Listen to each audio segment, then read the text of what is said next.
Thank you very much.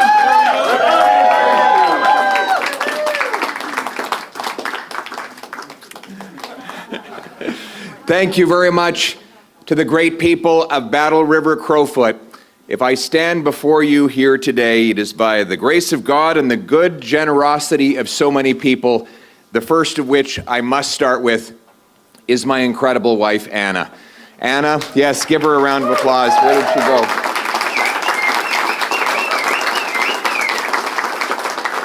Anna, you have been an incredible rock for our family. You've been the glue that has bound us all together.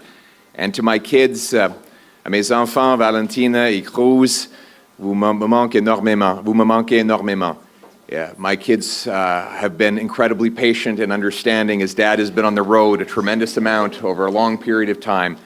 And especially little Valentina, I haven't seen in a while, but I want them to know that we do this work for them and for all of Canada's kids.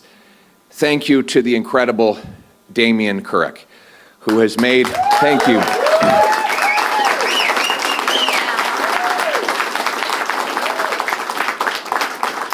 Whose gracious sacrifice has made this moment possible. He and Danielle have been filled with kindness and generosity to us. The story that most captures the essence of the Couric family happened at a tragic moment in their life. Last harvest, Damien lost his best friend and his father right in the middle of the harvest. And of course, this was a heartbreaking moment for him. He had spent his childhood basically being mentored by this gentleman who had taught him everything he knew.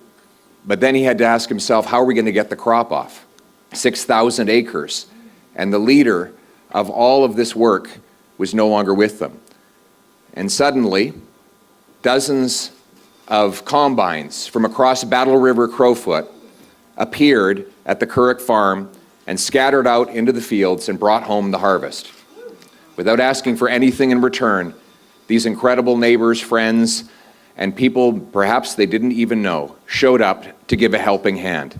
This was bringing in the harvest in more than one way. For the Couric family has planted the seeds of friendship across this region for over 100 years.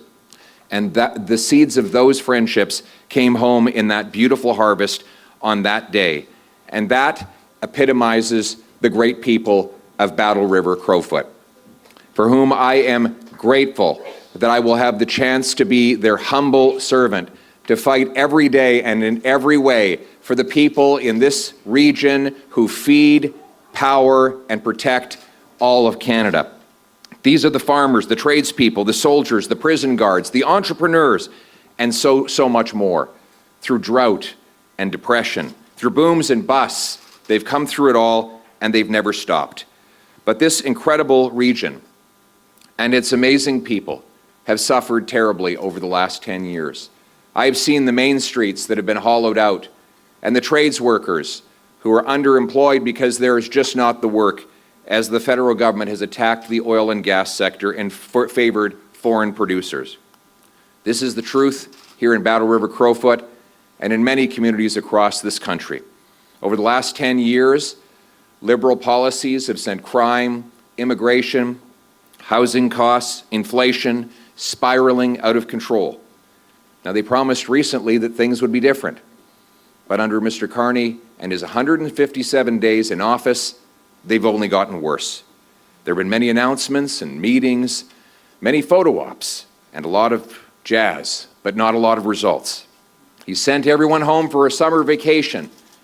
He sent them home even though the deficit is spiraling out of control. Inflation is up, elbows are down, no resource projects are underway, and the housing crisis worsens as builders can't afford to build and buyers can't afford to buy.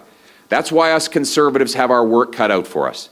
This fall, as Parliament returns, we will not only oppose out-of-control Liberal inflation, crime, immigration, cost of living, and housing prices, but we will propose real solutions for safe streets, secure borders, a stronger and sovereign country with bigger take-home pay for our people. We'll put Canada first and we will do so in a way that will make our country self-reliant and make our people capable of earning paychecks that buy affordable food and homes in safe neighborhoods.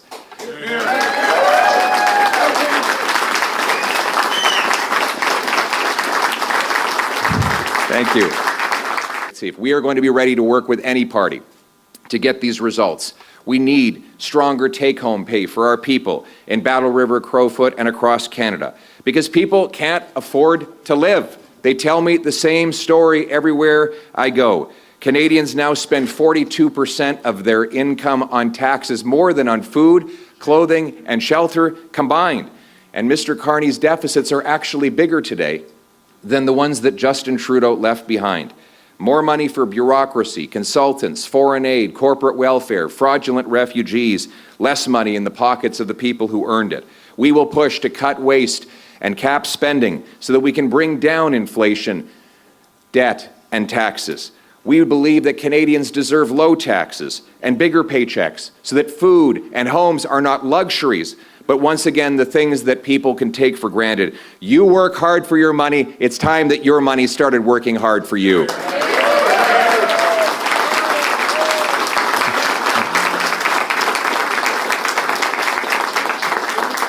And transportation is one of the biggest costs to get around in this country. It's a big country, a cold country. How many came here in their electric car today? Not many. Anybody driving from Provost or Oyen and in your electric vehicle? Hardisty, from Hardisty? No. You might be on the side of the road right now. And yet in 6 months, Mr. Carney expects to have an electric vehicle mandate imposed, with $20,000 per vehicle taxes applying to any vehicle above his mandated quota. This is a direct attack on rural life and on the cost of living in Canada. It will wipe out our auto sector. It is not an exaggeration to say that the majority of communities in Battle River-Crowfoot and across rural and remote Canada would not exist if an electric vehicle mandate were in place. And that is why Conservatives are going to mount a massive pressure campaign at dealerships, at auto plants, in communities across the country and on the floor of the House of Commons to stop the electric vehicle mandate and allow Canadians to buy the car or truck of their choice. You should be back in the driver's seat.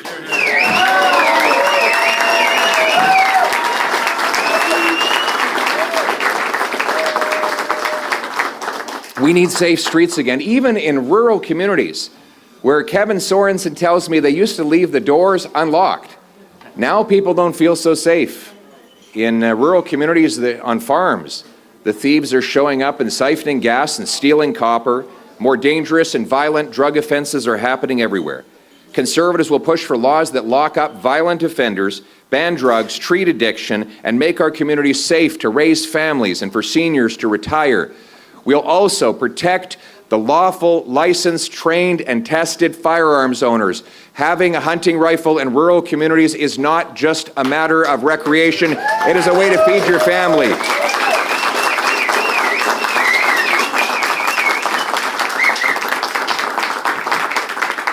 And we will secure our borders by putting an end to the Liberal open borders experiment of mass immigration, which has been a disaster.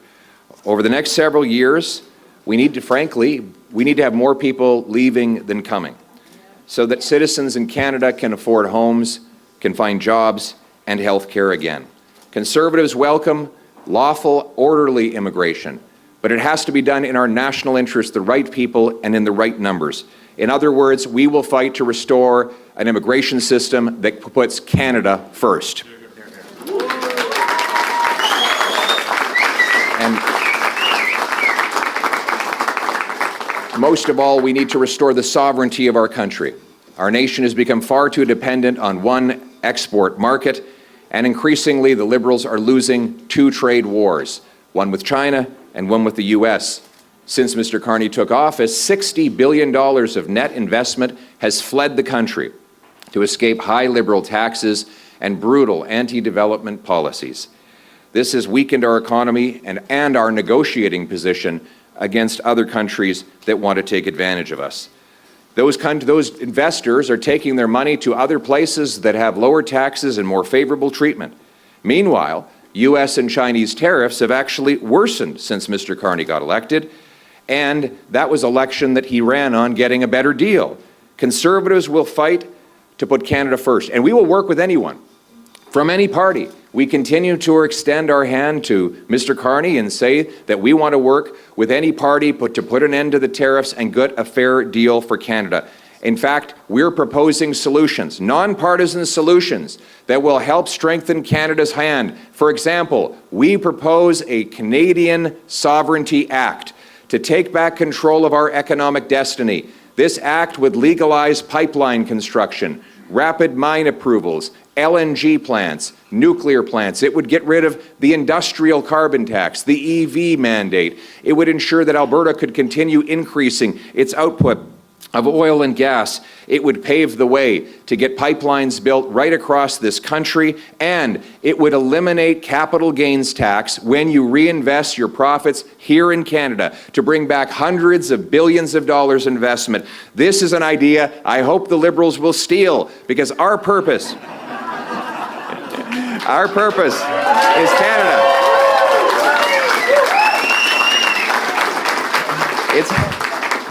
It's a plan that will mean that we dig mines, lay pipe, open ports, unleash the might of our worker and the genius of our entrepreneur in a bigger, more powerful free enterprise economy that put Canadians back in charge of their lives. These steps will save you money, restore safety in your streets, secure your borders, and strengthen your nation's sovereignty. These are based on common sense, getting back to basics. Things I learned a lot about when I was traveling around the great communities of the region of Battle River-Crowfoot.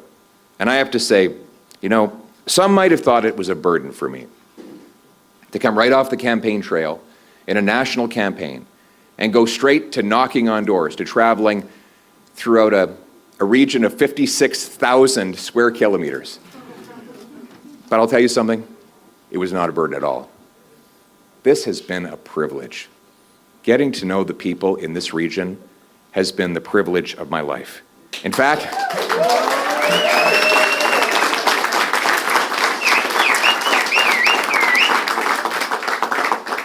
I've had a hell of a lot of fun. Whether it's been at the bronc matches or the rodeos, or walking into a parking lot, some guy I don't even know walks up and offers me a big bag of beef jerky. What? It doesn't happen in the city. Or another guy says he's got a four-wheeler and he tells me I can tear around town in it all by myself. He trusts a city boy to do that. I don't know what he was thinking, but I really love the people of Battle River-Crowfoot. They're the kind of what you see is what you get. Give you the shirt off their back. Tell it like it is. Common sense people. They reinforce. I love you too. Thank you very much. I love you.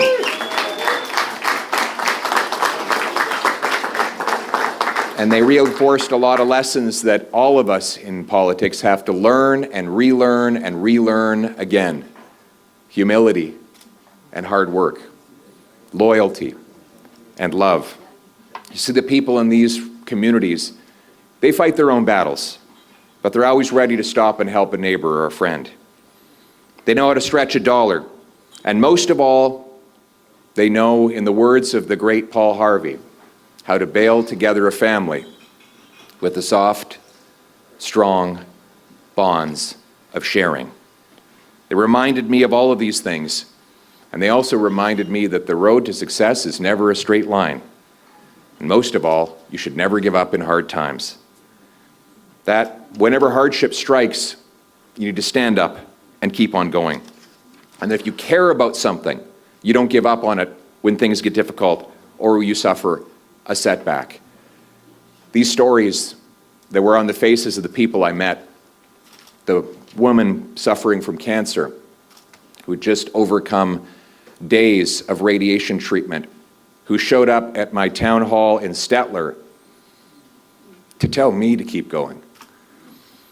I say to her, you don't give up, so I don't give up.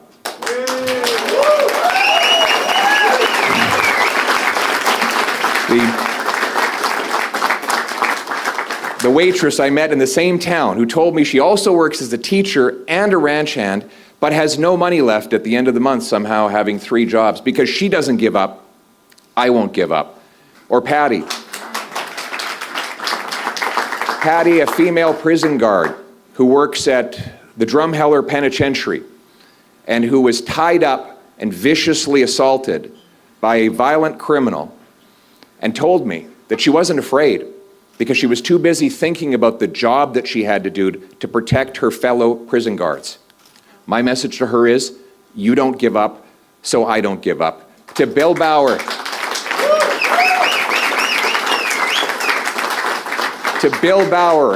who turned 100 years old in Acme. He was born and raised in a sod hut in rural Saskatchewan and lived through the Dust Bowl and the Depression, all to move to Alberta and start generation after generation of family here in this wonderful region. Because he doesn't give up, I don't give up. To the great people of the special areas whose ancestors were told a century ago, including Damien's great-grandparents, that they'd never be able to farm on that land. Too tough and too dry. And yet, on the homestead signs that you drive by on the highway, those old names are still there, and their great-great-grandchildren are still making those fields blossom. They never gave up, so I will never give up. To the great...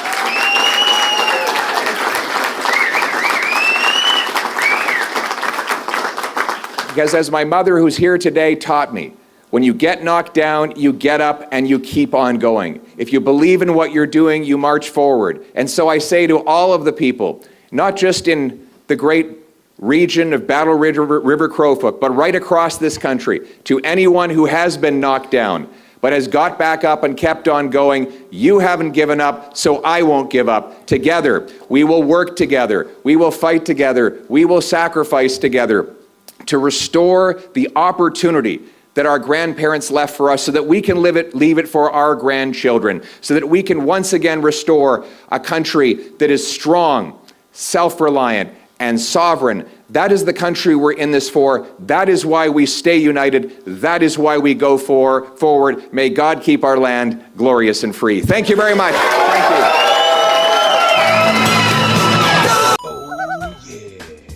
Hi, everyone.